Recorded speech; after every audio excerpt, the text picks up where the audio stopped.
to be able to understand India requires like a lot of time. I still think that every time I go there, I learn something new. Meet Andy Lim, a Singaporean entrepreneur who moved to India in 2006 for work in electronics manufacturing. And after spending over 15 years in India, he returned to Singapore. In our chat, Andy explained why he chose not to pursue a corporate career in Singapore, the biggest lessons he learned from India, and the major misconceptions Singaporeans have about Indians. I'm Max, an entrepreneur and YouTuber. Let's go. I read an article about you in Straits Times. You said there, in Singapore, I would have been at the bottom of the organizational ladder. Sure. In India, I got a chance to prove myself. Can you elaborate? A lot of people would have preferred getting a corporate job in Singapore, but for me, it's no. I did 5 years in my polytechnic. Most polytechnics in Singapore would take 3 years, but I took 5 years because naturally my results weren't so good. It's just a diploma. So it's one grade below bachelor. That straight away put you like in the middle class or middle lower of society, right? Those days also degree was quite common. So if I had tried to pursue a degree, that would have minimally take another 4 or 5 years. So my peers would have been so fast ahead of me. So going to India, they didn't value that. The education certificate wasn't that important. So I went a different route and things start to get a bit more stable and lucky for me. So that's why today I think I'm much luckier than my peers. There was an advantage for me being an expat in India because not only was I different, but I speak a bit of Tamil. So when you're in Tamil Nadu, Chennai, you speak their language. Naturally, they had more respect for this foreigner. How many languages do you speak overall? I think if you just say like normal greeting, like 1 or 2 sentences, that's probably like 10 over languages, right? Oh, yeah? But if you want to say like conversation, there's probably just 3 or 4. In today's world, I think English, Mandarin, Hindi, or a bit of dialect, more than half of the world can understand what you're talking. Did you have any like expectations about India? No. What did you know about India? No expectation, no disappointment for sure. No disappointment. No So you like it like straight away? I like it straight away. All right. Because of the low cost of living. Yeah. But Malaysia also low cost. But Malaysia culture is like near. closer. Nowhere near. Much cheaper. Yeah, I remember there was a month in India, I think I spent like $10. Okay. 10 Singapore dollars, I'll never forget. So even though I didn't have a high salary, my savings were high. When we went in, people were already riding motorbikes, cars going on the opposite direction. The moment we were there, it was already like that. In fact, things gradually changed over time. It became better. It became more westernized. So I was quite lucky when I went in because I had no expectation. And therefore, I didn't feel that this was different. What you missed from Singapore in your first years, the first months there? I always bring a lot of instant noodles to India. With you? With me, yeah. And it's not just cost saving, but that's the greatest closeness that you get to Singapore, which is the food. You get instant porridges, you get instant noodles, right? Over there you can't. To get Chinese food back then is expensive. No? Expensive because it's always in the restaurants. And then Indian food, you probably have it once a day. You wouldn't want to have it 3 meals. So you get a bit of mixture. Sometime along, KFC came in. So that became my most popular food. They probably came in like 2009, 2010. Before there wasn't KFC. Even McDonald's was not common. Singapore is very structured, like clean and stuff. Sure. Everybody knows. Sure. India is like different. It's like very chaotic. Yeah. Sure. Yeah. Especially back then. Like you loved it straight away, or was it natural for you, or you were like you need some time to get used to? The biggest problem I had initially was the loose bowels, diarrhea. Diarrhea. Okay. Yeah. So I had diarrhea like every other day. You can't figure out where. It could be the water. Yeah. It could be the food. Yeah. It could be the milk, it could be the ice, but sometimes it's just the air. The air itself has pollutants. Wow. Yeah, because there's microorganisms inside the air, right? So when you inhale it, then your stomach cannot get used to it. How long did it take for your stomach to adapt? Maybe like 3 to 4 months time, then I got really used to it. But then coming back to Singapore also I had diarrhea. So my stomach had to switch back because the bacteria was different. Not because it's clean and dirty, but just because the food was different. Everything was different. A lot of people think that Indian food is dirty. Not really true. It's just that we have different bacteria in our body. We can't get used to it. So when they come here, they get diarrhea as well. A lot of Indians, they come to Singapore, they get diarrhea the first day. Any cultural shocks that you had? I think the most cultural shock that I experienced was the train. The train was really bad. The first train I went On two, I had 6 or 7 equipments. So I was carrying a lot of stuff and I was having a bit of loose bowels. When I went inside the toilet in the train, I got the shock first time. Because the toilet bowl is just a hole. Yeah. It's a hole. There's no flush or anything. Yeah. So basically you just empty your stuff. Exactly, yeah. Yeah.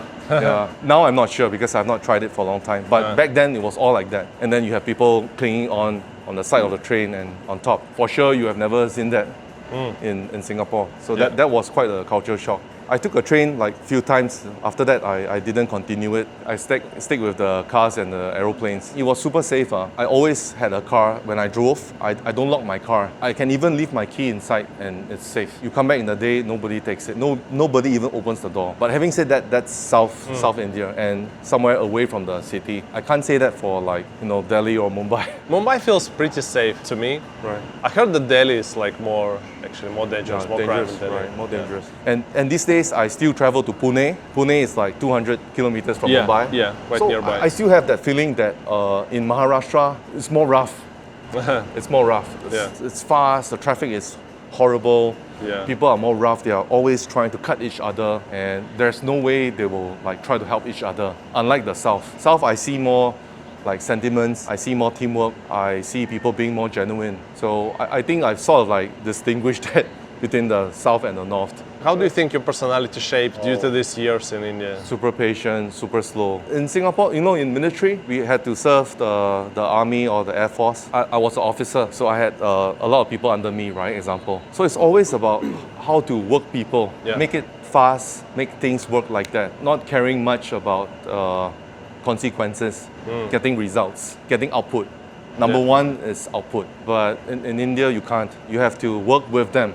You have to work side by side. The workplace is like a family place. You should not push your mindset in. In fact, you should come down and let them come up slowly so that you could be aligned. So very family-oriented kind of working culture. Not so much about dollars and cents, right? Not so much about growth, not so much about salary, right? But more about stability and trust, right? Because they see you as a role model. They want you to bring them up in life. So I was quite lucky. I was in the group of staff that was having this kind of mindset. I heard in some cases in Delhi, you don't have this luxury. In Delhi, things are more complicated. Example, like in the factory, you don't find women. There's no women. Oh. Yeah. Why? Because women are not allowed to work certain time outside office hours. So maybe they can do like part-time work, but they can't be outside the home most of the time. So that's one. And then in Delhi, they cannot speak minimal English also. They can't say thank you. They can't say 1, 2, 3. I'm talking about a general worker. So it's always ek do tin chair punch.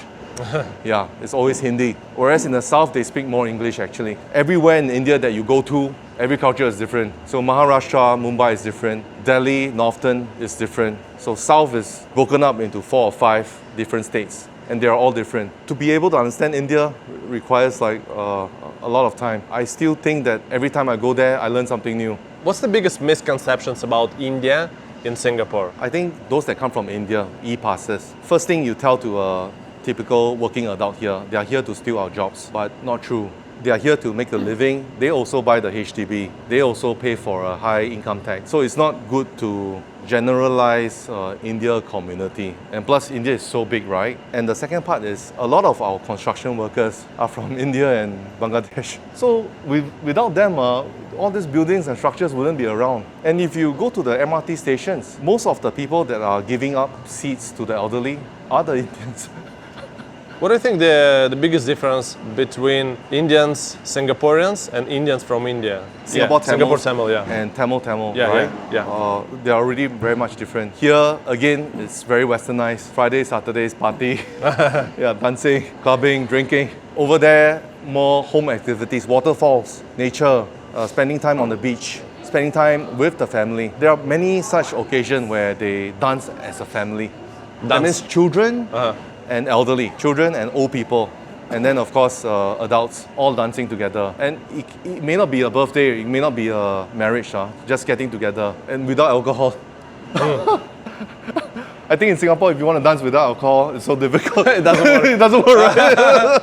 It doesn't work. What do you think Singapore can learn from India, or Singaporeans can learn from India? I think the survival is very important. Growing up in, let's say a lot of people like the CEO of Google, he grew up in a poor family. He studied in Chennai IIT Madras, right? So he had this interview saying that his family had no money. Squeezing out every drop of rupee from his dad constituted to him having the university degree. If not, he wouldn't have got a degree. In India, you can't like loan. I mean, there's gold loan, but there's no education loan. But Singapore is it's already a necessity, right? It's not even a privilege being able to go to school. I mean, a primary school is like what?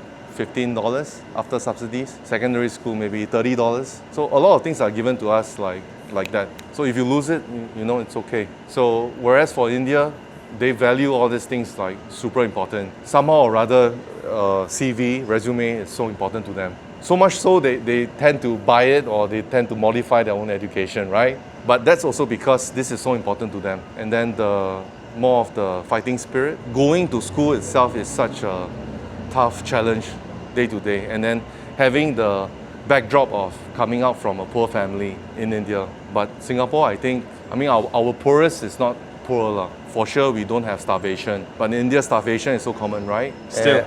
For sure, yeah. Maybe the day-to-day lifestyle, we don't really treasure that well as compared to the Indians. During our growing up phases, we tend to think about where to enjoy after the exam. But for them, maybe it's more of like spending time with family, going to religious ceremonies. This thing, I don't find that so common in Singapore. In their culture, so example like a festival called Ayuda Puja, you celebrate the life of all the machines, even the camera, your laptop.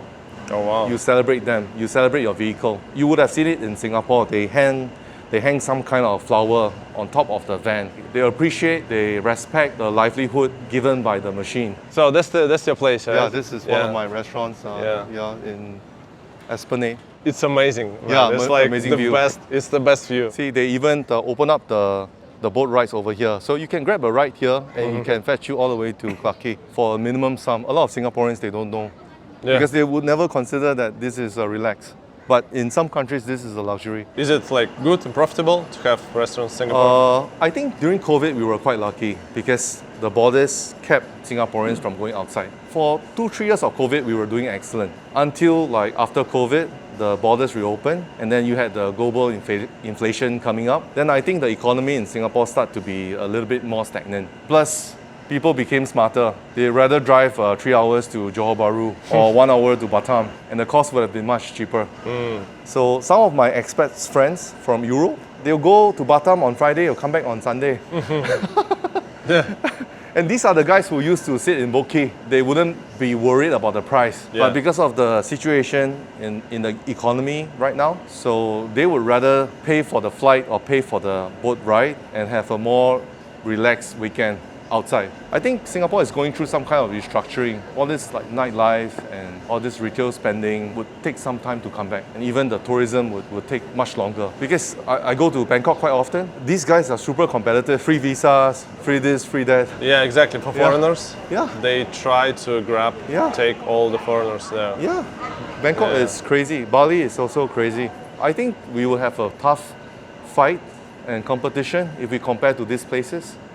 Because now air travel is so common. So instead of flying to Singapore, why not fly to Ho Chi Minh? Why not fly to Bangkok? Or maybe we can fly direct to KL instead of Singapore. So a bit of restructuring, I like feel. that. Yeah, we need to really innovate ourselves in order to stay competitive in at least Southeast Asia. Yeah, the economy is tough across the world right now, and there is no security in jobs and businesses. So, if you've ever thought about starting a side hustle to generate passive income for you and your family, I can help you with that. I made this channel profitable within just 2 months of its launch. And I achieved the same with my Russian YouTube channel, which has now 300,000 subscribers. And I've repeated this numerous times, helping my clients to start their own channels. Soon I'm opening sign-ups for SHIM, my side hustle YouTube mastery program. If you ever consider starting a YouTube channel to make some extra cash, join the early bird list, link below. What's the main principles in life? Let's say to be successful in life, to be successful in business, is something that's really important. I believe in being happy every single day. Success is a big word. Even today, I don't have an answer for that. Yeah, because somebody with $1 and then somebody with 10, somebody with 100, these are all like 10 times different. Yeah. So if you want to define success, there's an endless definition, right? So I've stopped aiming for that. I aim for happiness. Happiness, balance.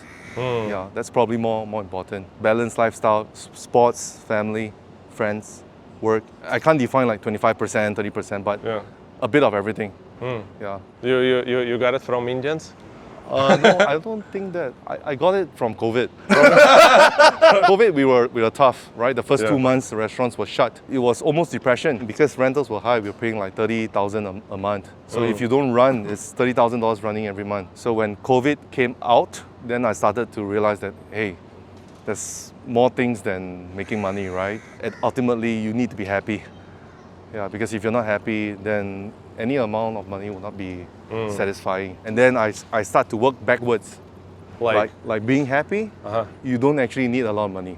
A lot of people think being happy need a lot of money. Now I work backwards. Happiness don't need a lot of money. Some people will say you're saying it because you already have money or some like financial freedom.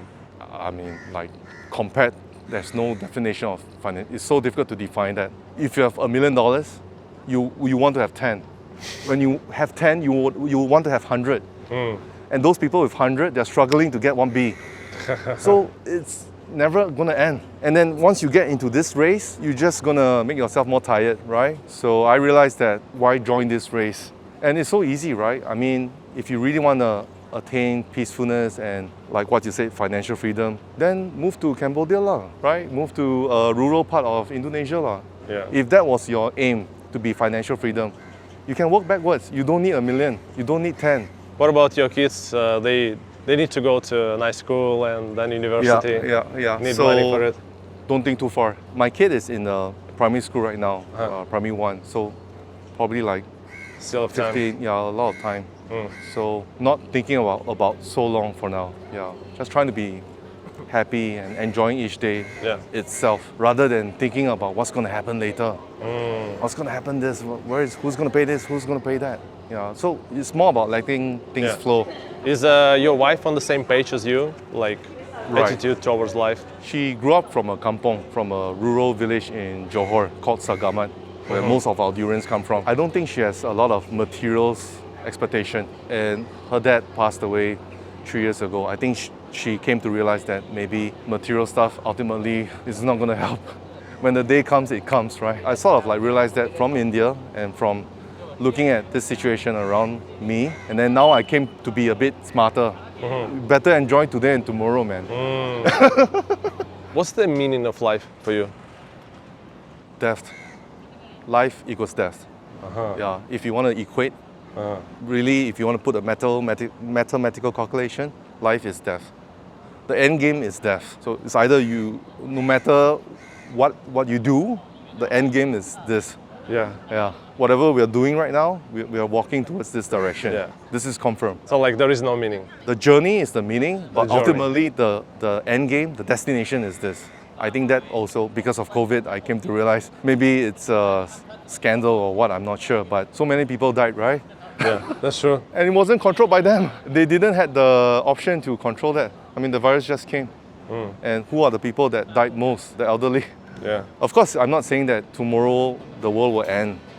But as much as possible, if the world ends, you should not have any regret today. If you want to hear more stories of inspirational, fun and impactful people, watch the next video. I promise you will enjoy it. No, seriously, you will.